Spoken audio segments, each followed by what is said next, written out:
વલસાડ નગરપાલિકાના કર્મચારીનો રખડતા ઢોરના અડફેટે આવી જતા લીલાપોર રોડ ઉપર જીવ ગયો। બુધવારના રાત્રે 11 કલાકની આજરોજ ગુરુવારના મળતી માહિતી મુજબ વલસાડ નગરપાલિકામાં ફરજ બજાવતા નગરપાલિકાના કર્મચારીની મોપેડ રખડતા ઢોર સાથે અથડાતા પાલિકાના કર્મચારીએ ઘટના સ્થળે જ જીવ ગુમાવ્યો।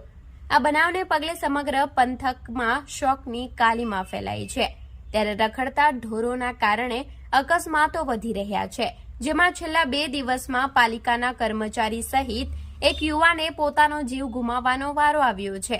ત્યારે આજે બનેલી આ ઘટનામાં સ્થળ પરથી મળતી વધુ માહિતી મુજબ વલસાડ નગરપાલિકામાં ટાઉન પ્લાનિંગ વિભાગમાં ટ્રેસર તરીકે ફરજ બજાવતા 54 વર્ષીય અરુણભાઈ મગનભાઈ મિસ્ત્રીનાઓ વલસાડના કાલિંદી એપાર્ટમેન્ટ હાલર વિસ્તારમાં રહે છે, જેઓ આજે સાંજના સુમારે પોતાના ઘરેથી Activa moped number GJ15 BM1477 લઈ લીલાપોર કોસ્ટલ હાઈવે પર જઈ રહ્યા હતા।